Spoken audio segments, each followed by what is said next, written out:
Hello students, मैं GCMS school Tauru से आप लोग के लिए आज class third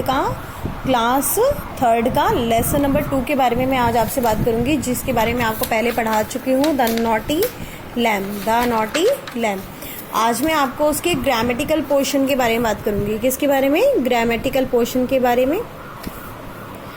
this and that are singular word, ये दोनों ही एक सिंगुलर शब्द हैं, जैसे दिस और दैट।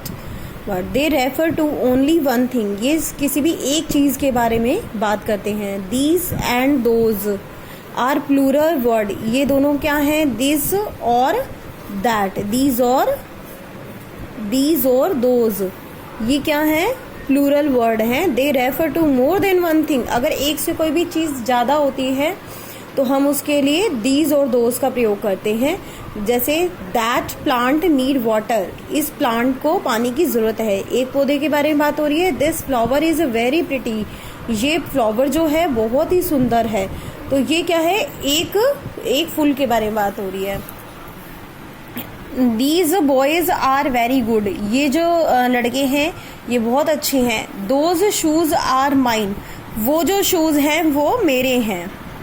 तो मैं आपको एक बात और बता दूं कि ये जो दिस और दैट होते तो सिंगुलर के लिए हैं, पर अगर कोई भी चीज नियर अबाउट रखी होती है, अगर कोई चीज बिल्कुल पास में रखी होती है तो हम दिस का प्रयोग करते हैं, और अगर कोई भी वस्तु दूर रखी होती है तो हम उसके लिए दोज का प्रयोग करते हैं। किसका प्रयोग करते हैं? दोज का। अब क्वेश्चन नंबर डी जो है मैं आज आप लोगों को बताऊंगी। इसमें question number D, complete the following sentence, इस सेंटेंस को हमें पूरा करना है using this that these and those के को पूरा करके। Did you eat dash cookies on the table, क्या तुमने ये जो बिस्कुट हैं वो खाए थे जो टेबल पर पड़े हैं? तो ये क्या है? Did you eat those cookies, तो ये क्या है? दोज मतलब उन कुकीज को, तुमने उन बिस्कुट को खाए थे जो टेबल पे पड़े हैं। तो ये दूर की किसी वस्तु के बारे में बात हो रही है, तो ये क्या है? दोज आएगा यहाँ पे। और एक से ज्यादा जब कोई चीज होती है तो अब हम दोज का प्रयोग करते हैं। जैसे कि मैंने आपको बताया था, दोज शूज आर माइन, वो जो शूज हैं वो मेरे हैं। तो remember dash movie we watched yesterday, remember मुझे याद है कि dash movie we watched yesterday, हमने जो वो मूवी थी वो हमने कल देखी थी। तो दैट मीन्स वो, तो ये क्या है? एक मूवी के बारे में बात हो रही है, तो हम यहाँ पे क्या लगाएंगे? दैट। क्या लगाएंगे? दैट। और इसमें क्या था? दोज। ओके। ऐसे ही dash trees are going to grow very well, अब वो ये कह रहा है इसमें दीज ट्रीज, अब एक से ज्यादा पेड़ों के बारे में बात हो रही है, तो हम क्या लिखेंगे यहाँ पे? दीज ट्रीज, ये जो पेड़ हैं और ये पास में है तो हम इसके लिए दीज लगाएंगे। These trees are going to grow well, ये जो पेड़ हैं ये बहुत अच्छे से बढ़ रहे हैं।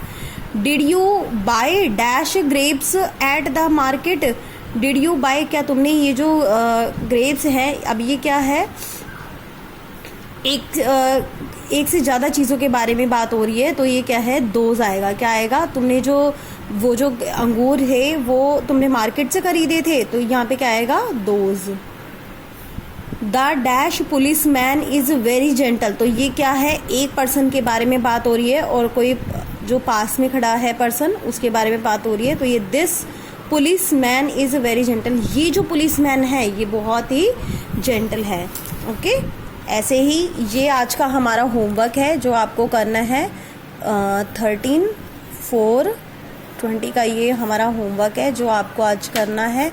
इसके साथ ही मैं आपको एक क्वेश्चन और बताऊंगी, पिक आउट द सिनोनियम। इसमें हमें एक जैसे शब्द उठाने हैं। डिसओबीडियंट का दूसरा सिनोनियम कौन सा होता है? Insubordinate. Okay, insubordinate. Not easy, more difficult, कोई चीज़ आसानी होती है तो हम उसे क्या कहते हैं? More difficult. बाउंड्री, हम बॉर्डर को भी कह सकते हैं, फ्रंटियर भी कह सकते हैं। ओके, ये दो शब्द होते हैं बाउंड्री के। रैपिडली, क्विक, या हम फास्ट भी कह सकते हैं।